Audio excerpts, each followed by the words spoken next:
আমরা এখান থেকে মূলত আলোচনা শুরু করব, সেটা হলো সাসপেনশন ও কোয়াগুলেশন। তো এই সাসপেনশন কোয়াগুলেশন বলার আগে তোমার দেখো এখানে কয়েকটা জিনিস আছে। মিশ্রণকে আমরা জানি তোমার সমসত্ত্বীয় মিশ্রণ বা অসমসত্ত্বীয় মিশ্রণ। তো এই সমসত্ত্বীয় মিশ্রণের ক্ষেত্রে দেখা যাচ্ছে স্বচ্ছ মিশ্রণ হয়, বা যেটাকে আমরা দ্রবণ বলি। আর অসমসত্ত্বীয় মিশ্রণের ক্ষেত্রে অস্বচ্ছ মিশ্রণ বা ঘোলাটে মিশ্রণ। সমসত্ত্ব মিশ্রণ মানে তোমার একেবারে পুরোপুরি মিশে যাচ্ছে, যেমন সোডিয়াম ক্লোরাইড পানিতে দ্রবণ করলে। আর অসমসত্ত্ব মিশ্রণের ক্ষেত্রে তোমার বালি, পানি, অ্যালুমিনিয়াম হাইড্রোক্সাইড পানির মিশ্রণ, এগুলোর ক্ষেত্রে এখান থেকে তেমন কিছু পড়তে হবে না। আর আর আর এখান থেকে কি পড়বা, এখান থেকে তেমন কিছু নেই। এরপরে যদি আসি তোমার এই ছকটা থেকে পড়তে হবে। ছক থেকে কোনগুলো পড়বা, কণার ব্যাসটা পড়বা, আর এর ব্রাউনিং গতি আছে কিনা, এবং এর উদাহরণগুলো অবশ্যই পড়তে হবে। বাকিগুলো রিডিং দিবা, এই দুইটা রিডিং দিবা, এই তিনটা আছে। তো তোমার দ্রবণের ক্ষেত্রে দেখা যাচ্ছে সমসত্ব হয়, পুরোপুরি মিক্সার হয়ে যাচ্ছে। তো এক্ষেত্রে কোনো ব্রাউনিং গতি থাকে না। ব্রাউনিং গতি মূলত কাদের থাকে, তোমার কলয়েড সময়ের ব্রাউনিং গতি থাকে, আর বাকিদের ব্রাউনিং গতি নাই। এবং একইভাবে মানে ব্রাউনিং গতি আর টিন্ডাল প্রভাব, অর্থাৎ আলোক রশ্মির বিচ্ছুরণ ঘটা, অর্থাৎ টিন্ডাল প্রভাব দেখা যায়, এগুলো আমি বলছি একটু পরে। এই টিন্ডাল প্রভাব আর ব্রাউনিং গতি এই দুটো হলো তোমার কলয়েডের ক্ষেত্রে থাকে। আর কণার ব্যাসের ক্ষেত্রে থাকে এটা 0.1 থেকে 2 ন্যানোমিটার, এটা 2 থেকে 50 ন্যানোমিটার, আর এটা 500 ন্যানোমিটারের বেশি হলে সাসপেনশন বলে। এই যে 2 থেকে 500 ন্যানোমিটার এটা পড়বে, এটা মূলত কলয়েডের মানে কি কণার ব্যাসটা 1 থেকে 100 ন্যানোমিটার হয়। যদিও হাই ক্লাসের বইগুলোতে 1 থেকে 100 ন্যানোমিটার দেয়া, কিন্তু এখানে যেহেতু 2 থেকে 50 500 দেওয়া আছে, এটাই পড়বো তোমরা। বইয়ে যেটা দেয়া 2 থেকে 500 ন্যানোমিটার। এবং এর উদাহরণগুলো পড়বা। দ্রবণ কি, সোডিয়াম ক্লোরাইড দ্রবণ, গ্লুকোজ দ্রবণ, এগুলো হলো দ্রবণের উদাহরণ। কলয়েডের উদাহরণ কোনগুলা, দুধ, বাটার, মিল্ক অফ ম্যাগনেসিয়া, অর্থাৎ ম্যাগনেসিয়াম হাইড্রক্সাইড। তো এইগুলো হলো তোমার কলয়েডের উদাহরণ, দুধ, বাটার, মিল্ক অফ ম্যাগনেসিয়া। আর সাসপেনশন কোনগুলা, রক্ত, কলেরা ভ্যাকসিন, পানিতে কাদার মিশ্রণ। মনে রাখবে সাসপেনশনগুলো তুমি খেতে পারবা না, কলয়েডগুলো তুমি খেতে পারছো, এভাবে মনে রাখতে পারো। মনে রাখার জন্য সাসপেনশন দেখো রক্ত, কলেরা ভ্যাকসিন, পানিতে কাদার মিশ্রণ, এগুলা। আর কলয়েড কোনগুলা, তুমি দুধ, বাটার, মিল্ক অফ ম্যাগনেসিয়া, এগুলা। এই উদাহরণগুলো পরীক্ষার জন্য ইম্পর্টেন্ট। এরপরে যদি আসি কলয়েডের ক্ষেত্রে যে বললাম, ওই যে যখন কোনো কঠিন তরল বা গ্যাসীয় পদার্থের মানে ব্যাসটা দেখা যাচ্ছে 2 থেকে 500 ন্যানোমিটার হয়, তখন সেটাকে আমরা আর কি কলয়েড বলি। তো তোমার দেখা যাচ্ছে তখন একটা অসমসত্ব মিশ্রণ তৈরি হয়। তো এখানেও আরো উদাহরণ দেওয়া আছে কলয়েডের, দেখো দুধ, জিলেটিন, গাম। এরপরে কলয়েড, আচ্ছা, তো কলয়েডের ক্ষেত্রে এখানে বিস্তার মাধ্যম আছে আর বিস্তারিত কণা আছে। তোমার দেখো একটা হলো বিস্তারিত মাধ্যম, অর্থাৎ যেটা তোমার পরিমাণে বেশি থাকবে সেটা হলো বিস্তারিত মাধ্যম, আর যেটা পরিমাণে কম থাকবে সেটা হলো বিস্তারিত কণা। আচ্ছা, তাহলে এবার দুধের ক্ষেত্রে আসি। দুধের ক্ষেত্রে কি পানি বেশি থাকে, তাহলে বিস্তারিত মাধ্যম হলো পানি, বিস্তারিত কণা হলো চর্বি, প্রোটিন, এগুলা। বাটারের ক্ষেত্রেও তোমার দেখা যাচ্ছে বিস্তারিত মাধ্যম হলো তোমার দেখা যাচ্ছে চর্বি ঠেলা, আর বিস্তারিত কণা হলো তোমার পানি। বাটারের ক্ষেত্রে চর্বি বেশি থাকে। এবারে milk of magnesia, magnesium hydroxide plus পানি, এটা কিন্তু মাথায় রাখবে। মিল্ক অফ ম্যাগনেসিয়া বলতে বোঝাচ্ছে ম্যাগনেসিয়াম হাইড্রক্সাইড প্লাস পানি। এবার মিল্ক অফ লাইম বলতে কি বোঝায়, ম্যাগনেসিয়াম মানে সরি ক্যালসিয়াম হাইড্রক্সাইড প্লাস পানি। মিল্ক অফ ম্যাগনেসিয়ার ক্ষেত্রে ম্যাগনেসিয়াম হাইড্রক্সাইড প্লাস পানি, মিল্ক অফ লাইমের ক্ষেত্রে ক্যালসিয়াম হাইড্রক্সাইড প্লাস পানি। কলয়েডের কিছু ধর্ম আছে, একটা হলো ব্রাউনিং গতি আর একটা হলো টিন্ডাল প্রভাব, টিন্ডাল ইফেক্ট। তো ব্রাউনিং গতি কি, তোমার দেখা যাচ্ছে কলয়েড কণাগুলো দেখা যাচ্ছে মানে সক্রিয়ভাবে বিক্ষিপ্তভাবে একটু অবিরাম মানে ছোটাছুটি করতে থাকে। যে এই যে বিক্ষিপ্ত ছোটাছুটি করতে থাকছে, এই ধর্মটা আর কি প্রথমে দেখছিলাম রবার্ট ব্রাউন, তার নাম অনুসারে এটাকে আর কি ব্রাউনিং গতি বলা হচ্ছে। তার নাম অনুসারে এটাকে ব্রাউনিং গতি বলা হচ্ছে, মাথায় রেখো। এখান থেকে তেমন কিছু পড়তে হবে না, রবার্ট ব্রাউন গেল। এরপরে আসি টিন্ডাল প্রভাব। এখান থেকে তেমন কিছু পড়াতে হবে না, একাডেমিক হলে আলোচনা করতাম, এখন আর বেশি আলোচনা করব না, যেটুকু দেখাই দিচ্ছি সেটুকু পড়লেই না। এরপরে আসি ব্রাউনিং গতির তাৎপর্য, এটা পড়া লাগবে না তেমন। এরপরে তোমার এখান থেকে তেমন কিছু পড়তে হবে না। টিন্ডাল প্রভাব দেখা যাচ্ছে তোমার যখন লাইট পাস করা হয় তখন দেখা যাচ্ছে যদি মানে সেটা টিন্ডাল প্রভাব থেকে থাকে তখন লাইটটা পাস, এগুলো তোমাদের এখন আর একাডেমিক যেহেতু নাই এখানে আর আলোচনা করছি না। এখান থেকে টিন্ডাল প্রভাব মূলত কলয়েডের থাকে, এটুকু মনে রাখলে হচ্ছে। আর এই টিন্ডাল প্রভাবের কারণে দেখা যাচ্ছে সমুদ্রের যে গভীর সমুদ্রের জলরাশি নীলবর্ণ দেখায়, আর আকাশ আসমানি দেখা, এগুলো কিসের কারণে? টিন্ডাল প্রভাবের কারণে। এরপরে যদি আসি, এই যে জিংমন্ডি সর্বপ্রথম আলট্রা মাইক্রোস্কোপ আবিষ্কার করেন, এগুলো পড়বা। এটা করেন কি? টিন্ডাল প্রভাবের উপর ভিত্তি করে। আর এখান থেকে এই যে 1-2 পয়েন্ট আছে, এগুলো পড়বা। বড় কলয়েড কণার সিলভার সল বেগুনি বর্ণের, আর ছোট সিলভার কণার ছোট কণার সিলভার সল হলুদ কমলা বর্ণের, এই বর্ণগুলো পড়বা। তোমার যখন বড় শোনা হচ্ছে তখন দেখা যাচ্ছে নীল বর্ণের, আর ছোট কণার গোল্ড সল হলো তোমার লাল বর্ণের, এগুলো পড়বা। এরপরে আসি, এখান থেকে তেমন কিছু পড়তে হবে না। এখান থেকে এই যেটুকু আছে এটুকু নিয়ে তোমার ভার্সিটিতে থাকলে এই মানে খদাকের জন্য পড়তে হয় আর কি।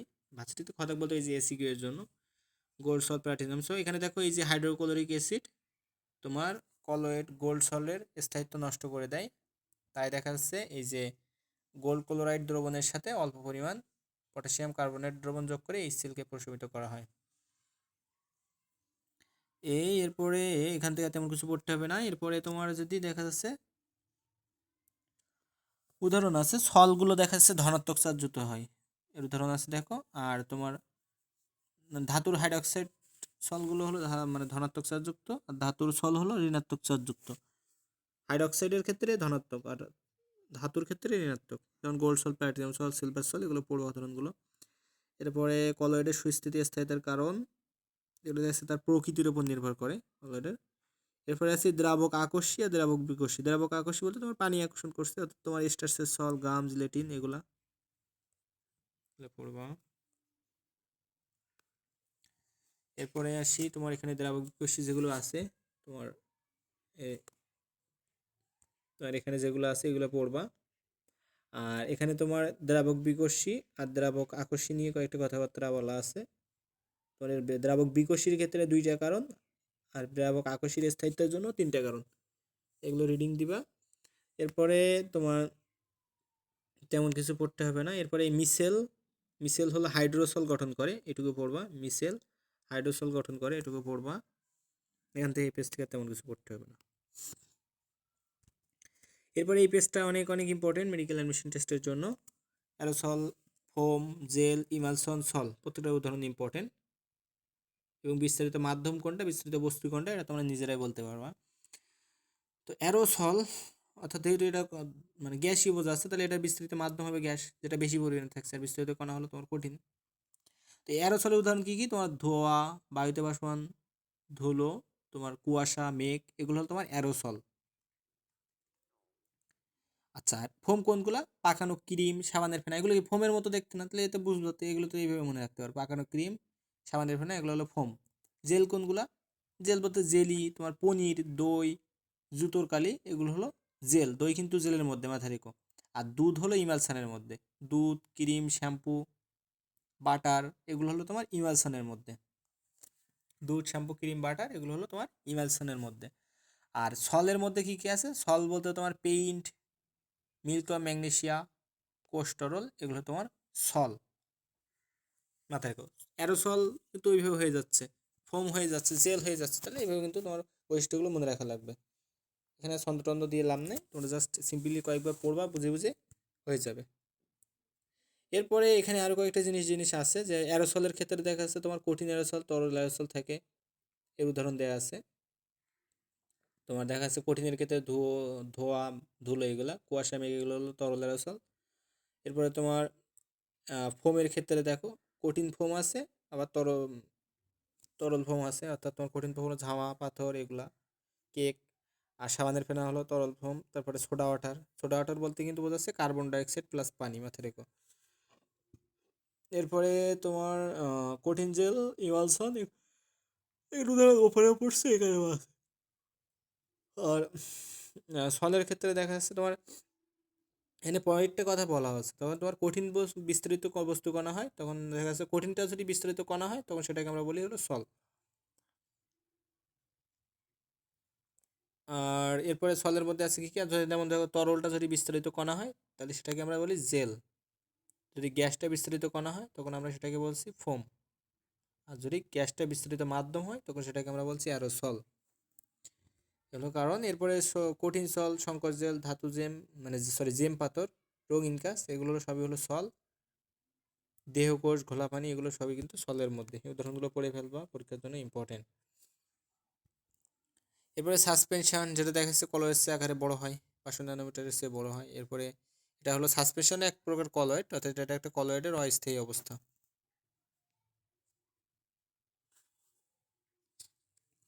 এরপরে যদি আসো, সাসপেনশনের কিছু তাৎপর্য আছে, এর মধ্যে এই যে গুরুত্বগুলো আছে এটা পড়তে হবে, অনেক অনেক ইম্পর্টেন্ট।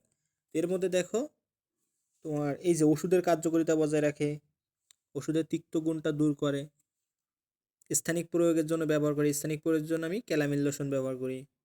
এরপরে কলেরা ভ্যাকসিন একটা সাসপেনশন, আগে পড়ছি। অন্ত্রের ইমেজিং কাজে বেরিয়াম সালফেট ব্যবহার করা হয়, মাত্র অনেক ইম্পর্টেন্ট। এই যে বেরিয়াম সালফেট কিন্তু একটা সাসপেনশন, তাহলে অন্ত্রিক ইমেজিং কাজে আমি কি করছি, বেরিয়াম সালফেট মিশ্রণ ব্যবহার করছি, যেটা কিন্তু একটা সাসপেনশন।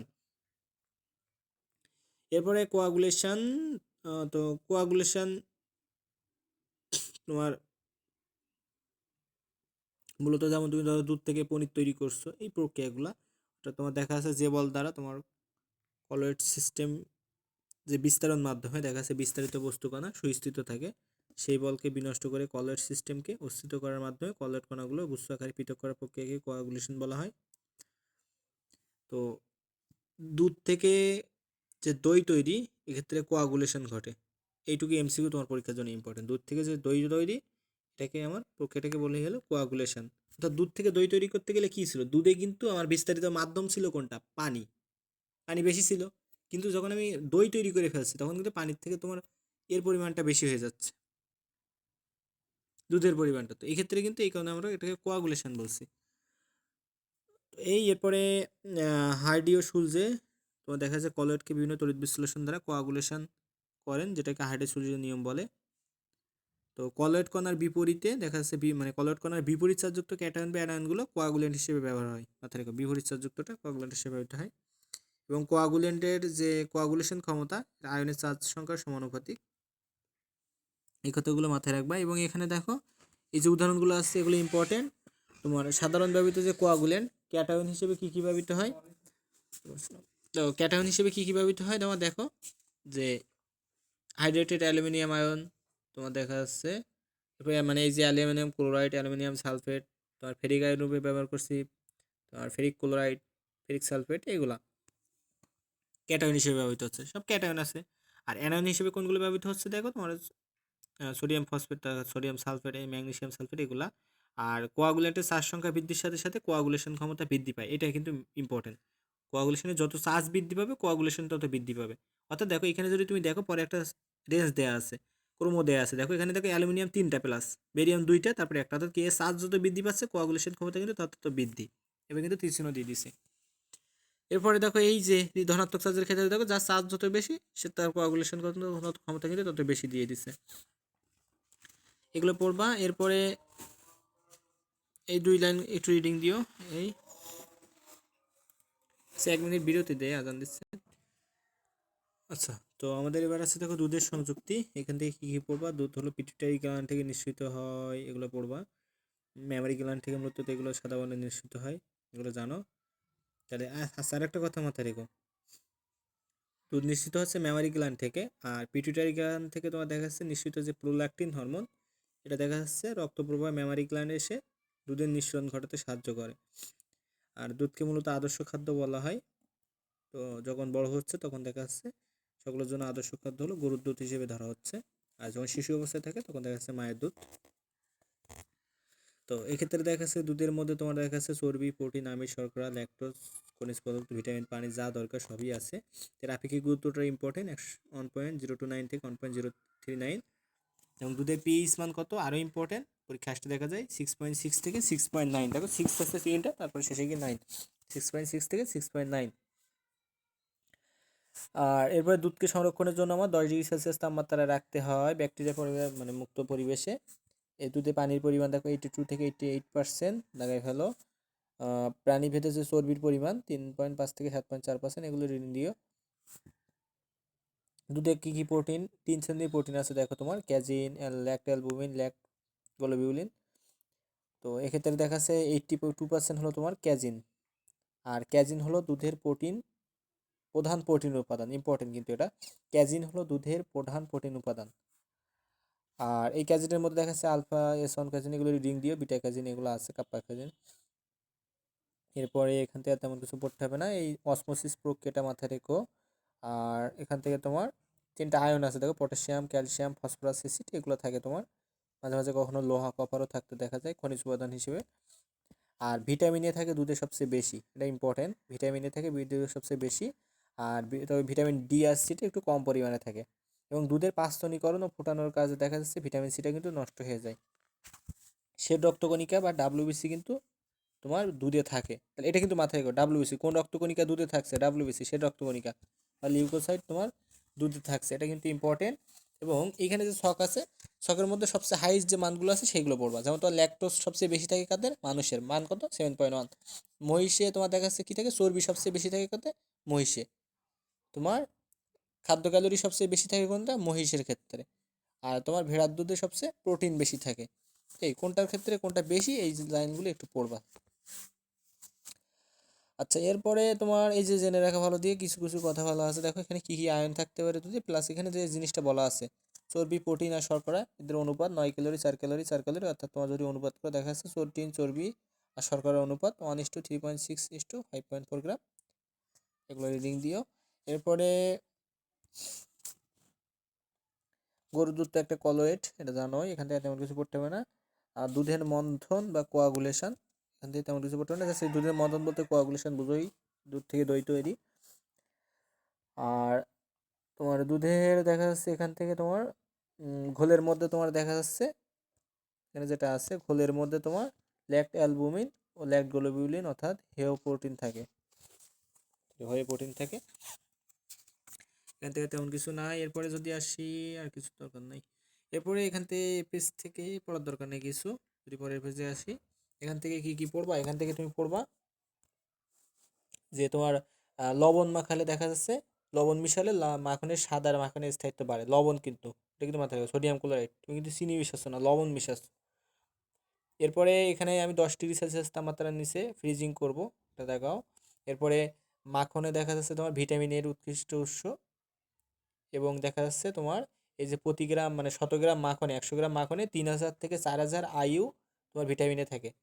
ইন্টারন্যাশনাল ইউনিট তোমার আইইউ তোমার মাখনের ক্ষেত্রে ভিটামিনে থাকছে 3000 থেকে 4000 আইইউ, মাথায় রেখো।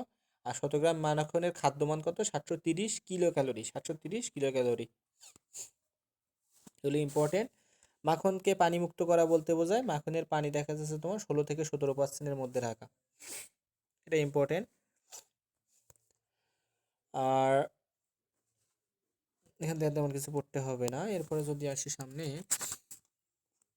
পেজ থেকে, এই যে প্রসেসের মধ্যে শেষের দিকে কয়েকটা কথা বলা আছে দেখো। বাটার বা মাখনে দেখা যাচ্ছে 80 থেকে 82% চর্বি, পানি থাকে 17 থেকে 19%, এগুলো পড়বা। ঘি 99.5% চর্বি আসে। আর এই 64 ডিগ্রি সেলসিয়াস তাপমাত্রা তোমার দেখা যাচ্ছে মাখনটা গলে যায়, বা বাটারটা যেটা ধীরে ধীরে গলতে থাকে, রিডিং দিও, সেটা এখানে বলা আছে। এই দুই এক লাইন দাগাই নিও। এরপরে আসি দুধের পিএইচ মান, আগেও পড়ছি 6.6 থেকে 6.9, এটা পড়বা। আর 6.5 যখন কম হয়ে যায় তখন দেখা যাচ্ছে চর্বি, প্রোটিন কণাকে জমাটবদ্ধ হয়ে থাকে, তখন দেখা যাচ্ছে মাখন উৎপাদন অসম্ভব হয়ে পড়ে। এরপরে এখান থেকে পড়বা কি, এখান থেকে আর পড়বা কোনটা কোনটা, এই দুধে মানে নিষ্ক্রিয় করার এই প্রক্রিয়াটাকে বলা হচ্ছে পাস্তরায়ন, মাথায় রেখো। এবং এইখানে দেখা যাচ্ছে রোগ জীবাণু যেগুলো থাকে আমাশা, কয়রা, টাইরা আছে, এগুলো দরকার নাই। এরপরে তোমার পাস্তরায়ন মূলত দুই প্রক্রিয়া করা হচ্ছে, একটা হলো তোমার হোল্ডার পদ্ধতি, এইচটিএসটি পদ্ধতি।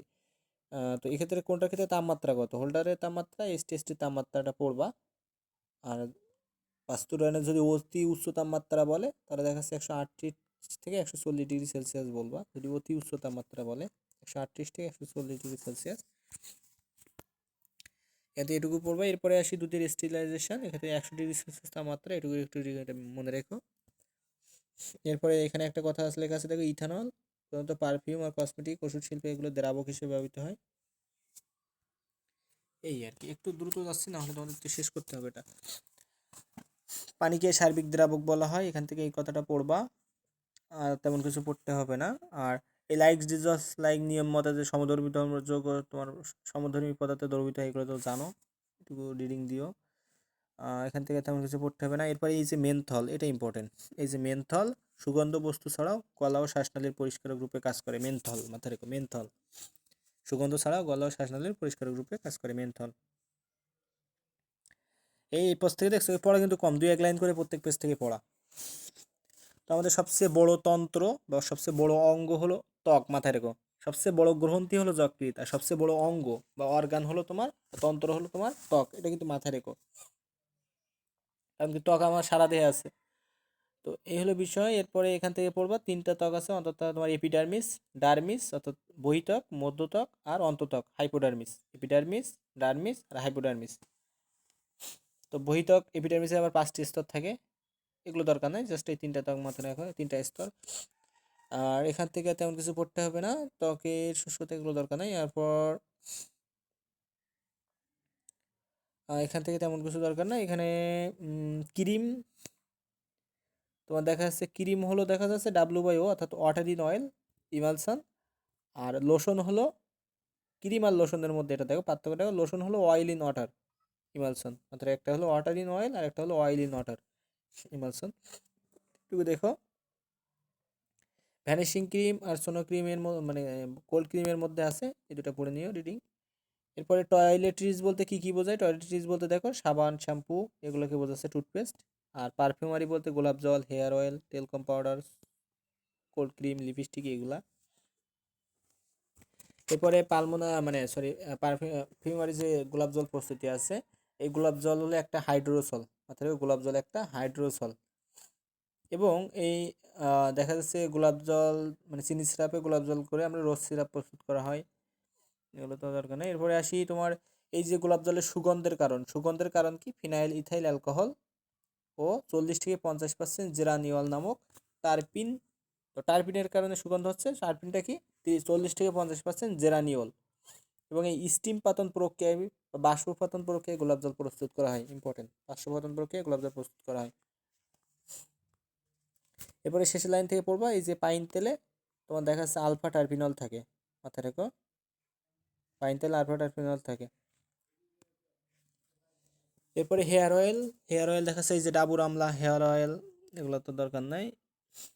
ডাবুর আমলা এখানে তোমরা চাইলে এটুকু পড়তে পারো, ডাবুর এই যে এই লাইনটা, ডাবুর আমলা হেয়ার অয়েলে প্রথমত আমরা বেরি ফলকে নারকেল তেলে সিদ্ধ করে, আছে এগুলো না, এই যে তোমার এই যে এই লাইনটা, প্রথমে এই 2 লাইন পড়তে পারো চাইলে, যে ডাবর আমলা হেয়ার অয়েলে মূল উপাদান হলো নারকেল তেল, আর হার্বাল অয়েলের ক্ষেত্রে সূর্যমুখী তেল, বাদাম তেল, তিল তেল এগুলা।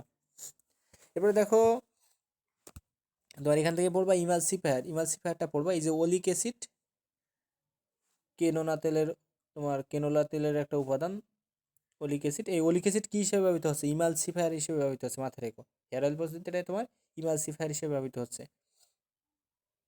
আর তোমার অতিরিক্ত উপাদান তো আছে মেনথল, মিন্টয়, রোজমেরি, এগুলো রিডিং দিও, এখান থেকে তেমন কোনো পড়া নাই। এরপরে যদি আসি টেলকম পাউডার, টেলকম পাউডারের মূল উপাদান হলো টেলক, অনেক ইম্পর্টেন্ট, এই 3 লাইন কিন্তু অনেক ইম্পর্টেন্ট। টেলকম পাউডারের মূল উপাদান হলো টেলক, টেলকের যে রাসায়নিক নাম হাইড্রেটেড ম্যাগনেসিয়াম সিলিকেট, এর সংকেত দেখো 3MgO 4SiO2 H2, এভাবে পড়বা 3MgO 4SiO2 H2, এভাবে পড়ে ফেলবা। আর এইটাকে যদি তুমি এইভাবে সংকেত আকারে লেখো, তো এই 2টা সংকেত আসে, যদি তুমি ওটাকে এভাবে লিখতেছো তো এইভাবে লেখা যায়। এরপরে আসি এখান থেকে তোমার মূল পিসিল কারকের, এখানে আছে তোমার এই যে জিঙ্ক স্টিয়ার্ট, এই লাইনটা পড়বা, জিঙ্ক স্টিয়ার্ট তোমার কোমল অ্যান্টিসেপটিক, জিঙ্ক স্টিয়ারেট তোমার কোমল অ্যান্টিসেপটিক, এখান থেকে পড়বা। এই যে জিঙ্ক বা ম্যাগনেসিয়াম স্টিয়ারেট অ্যান্টিসেপটিক রূপে ব্যবহৃত হয়। টেলক বা ম্যাগনেসিয়াম তোমার সিলিকেট, এগুলো তোমার 92% থাকে, এগুলো ত্বক পিসিলকারক, ঘর্মরোধক। আর মেনথল তোমার সুগন্ধরূপে ব্যবহৃত হবে, এগুলা পড়বা। এবং এখানে দেখো, এখানে কিন্তু ম্যাগনেসিয়াম বা ক্যালসিয়াম কার্বনেট ব্যবহৃত হয়, কী কী ব্যবহৃত হচ্ছে উপাদানগুলো পড়বা আর কার্যকারিতা পড়বা। এরপরে বড়দের হলো টেলকাম পাউডার, আর শিশুদের হলো তোমার বেবি পাউডার ব্যবহৃত হয়। বড়দের টেলকাম পাউডার আর শিশুদের বেবি পাউডার। তো এই বেবি পাউডারে দেখো, বেবি পাউডারে অ্যান্টিসেপটিক রূপে থাকে হলো তোমার বোরিক অ্যাসিড পাউডার, এটা ইম্পর্টেন্ট। বেবি পাউডারে অ্যান্টিসেপটিক অ্যাসিড রূপে থাকে তোমার বোরিক অ্যাসিড পাউডার। বোরিক অ্যাসিডের সংকেত কি? H3BO3, বোরিক অ্যাসিড হলো H3BO3 আর BOH এর হোল 3, তো তোমার বোরিক অ্যাসিড BOH এর হোল 3 আর H3BO3। এরপরে যদি আসি তোমার বেবি পাউডার প্রস্তুতি একটা ফর্মুলা, তোমার টেলকে তোমার কি মানে কার্যকারিতাগুলো পড়বো, প্লাস এই যেগুলো আছে এগুলা। বোরিক অ্যাসিড কিন্তু অ্যান্টিসেপটিক রূপে ব্যবহৃত হচ্ছে, ম্যাগনেসিয়াম স্ট্রিয়েট এগুলা অ্যান্টিসেপটিক রূপে ব্যবহৃত হচ্ছে। আর ভ্যানিশিং ক্রিম হলো তোমার রাসায়নিকভাবে অয়েলি নটার, এটা ইমালশন আগেও বলছি। দেখো এরপরে যদি আসি, এর থেকে পড়বা এই যে কঠিন স্টিয়ারিক অ্যাসিড থেকে ভ্যানিশিং ক্রিম প্রস্তুত করা যায়। আর এখান থেকে পড়বা হলো তোমার এই যে এই কার্বিটল বা মানে সিটাইল অ্যালকোহল অথবা গ্লিসারিন, এগুলো তোমার মানে ভ্যানিশিং ক্রিম প্রস্তুতিতে ব্যবহার করা হচ্ছে। আর মিথাইল প্যারাবেন তোমার প্রিজারভেটিভ রূপে ব্যবহৃত হচ্ছে। প্যারাবেন প্রিজারভেটিভ, মিথাইল প্যারাবেন তোমার প্রিজারভেটিভ হিসেবে ব্যবহৃত হচ্ছে কোথায়? ভ্যানিশিং ক্রিমে। এগুলো হলো কম্পেয়ার করে পড়বা। আর এখানে একটা গলনাঙ্ক দেওয়া আছে, দেখো স্টিয়ারিক অ্যাসিডের গলনাঙ্ক কত, 70°C, এটা পড়বা। এরপরে কোল্ড ক্রিম প্রস্তুতি, তোমার কোল্ড ক্রিমের মূল উপাদান কি কি আছে? তেল, মোম, বোরাক্স, এগুলো পড়বা। বোরাক্সের সংকেত কি? Na2B4O7 × 10H2, মাথায় রেখো। বোরাক্সের সংকেত কি? Na2B4O7 × 10H2 ও পানি। কোল্ড ক্রিমে দেখো তোমার তরল প্যারাফিন ব্যবহৃত হচ্ছে, আর বোরাক্স অ্যান্টিসেপটিক বা প্রিজারভেটিভ ব্যবহৃত হচ্ছে, এগুলো পড়বা। আর এখান থেকে বোরাক্সের সংকেত তো পড়ছি আগে। ভ্যানিশিং ক্রিম আর কোল্ড ক্রিমের পার্থক্য আছে, পার্থক্যের মধ্যে তুমি 2 নম্বরটা রিডিং দিও, এছাড়া তেমন কিছু করতে হবে না। আর তোমার ভ্যানিশিং ক্রিম কিন্তু গ্রীষ্মকালে ব্যবহার করে, আর কোল্ড ক্রিম শীতকালে ব্যবহার করে। এরপরে লিপস্টিকের মূল উপাদান তোমার তেল, মোম, এগুলো পড়বা। অ্যালকোহল, গ্লিসারল, ইথানল, এগুলো লিপস্টিকে ব্যবহার করা হচ্ছে। ময়শ্চারাইজার রূপে ব্যবহার করা হচ্ছে গ্লিসারল। এরপরে আসি, এফএস থেকে তেমন কিছু পড়তে হবে না। এরপরে যদি আসি তোমার আফটার শেপ প্রস্তুতির ক্ষেত্রে তোমার এখানে তোমার 3টা মূল উপাদান আছে। অ্যান্টিসেপটিক রূপে কী ব্যবহৃত হয়? ডিন্যাসার্ট অ্যালকোহল 40। ময়শ্চারাইজার রূপে ব্যবহৃত হয় গ্লিসারিন। সুগন্ধ বস্তু হিসেবে পড়া লাগবে না, এই প্রথম দুটো পড়লে হচ্ছে। মেহেদি নিষ্কাশন, এই মেহেদির যে অম্লধর্মী লাসন থাকে, এটা ইম্পর্টেন্ট, একবার মেডিকেলেও আসছে। মেহেদির পাতার নির্যাসে প্রধান উপাদান হলো অম্লধর্মী লাসন, অর্থাৎ 2-হাইড্রক্সি-1,4 ন্যাপথাকুইনন। 2-হাইড্রক্সি-1,4 ন্যাপথাকুইনন নামক যৌগযৌগ থাকে, এবং এর পিএইচ মান 4 মানে 5.5 হলে তখন দেখা যাচ্ছে কার্যকারিতাটা বৃদ্ধি পায়। এই পড়বা। আর এরপরে এখান থেকে আসি, আর তেমন কিছু না, এফএস থেকে পড়তে হবে না কিছু। এরপরে যদি আসি গ্লাস ক্লিনার প্রস্তুতি, তো গ্লাস ক্লিনারে দেখা যাচ্ছে তোমার অ্যামোনিয়া খাদ্য দ্রবণ ব্যবহার করা হয়, এটা ইম্পর্টেন্ট। তো দেখো গ্রিজের দ্রাবক হিসেবে আমি কী ব্যবহার করি? অ্যামোনিয়ার দ্রবণ গ্লাস ক্লিনারে। সারফেস অ্যাক্টিভেটর হিসেবে ব্যবহার করি কি? সোডিয়াম লরাইল সালফেট, মাথায় রেখো। গ্লাস ক্লিনারে গ্রিজের দ্রাবক অ্যামোনিয়া, এবং এখানে ইথিলিন গ্লাইকল ব্যবহার করি। এই 2-1টা করে পয়েন্ট পড়তে হবে, এই সাথে তেমন কিছু পড়তে হবে না, পার্সেন্টেজ পড়া লাগবে না এখানে। এরপরে আসি টয়লেট ক্লিনারের ক্ষেত্রেও এখান থেকে মেডিকেলে প্রশ্ন আসছে। তো দেখা যাচ্ছে এখানে তোমার গ্রিজের দ্রাবক হিসেবে ব্যবহৃত হয় হলো কস্টিক সোডা। দেখো টয়লেট ক্লিনারে মানে গ্লাস ক্লিনারে কিন্তু অ্যামোনিয়া বের করছি, আর এখানে কিন্তু কস্টিক সোডা, সোডিয়াম হাইড্রক্সাইড। আর এখানে সারফেক্ট্যান্ট হিসেবে ব্যবহার করি কি? Sodium lauryl sulphate. এবং এখানে ব্লিচিং এজেন্ট জীবাণুনাশক কি? Calcium hypochlorite. আর দুর্গন্ধনাশকের জন্য ব্যবহার করি কি? ফেনল, মাথায় রেখো। ফেনল কিন্তু ব্যবহার করছি দুর্গন্ধনাশক আর জীবাণুনাশক হিসেবে। তো এইগুলো পড়বা, আর তেমন কিছু পড়তে হবে না। এবং এখানে শেষ লাইন একটা বলা আছে, দেখো এই 2টা লাইন চাইলে পড়তে পারো। ইথিলিন গ্লাইকল হিসেবে ব্যবহার করা হচ্ছে তোমার, ইথিলিন গ্লাইকল জীবাণুনাশক রূপে ব্যবহৃত হচ্ছে। এটাকে তেমন কিছু পড়তে হবে না। এরপরে যদি আসি, এখানেও তোমার দেখাচ্ছে এই যে 2টা লাইন আছে, 412।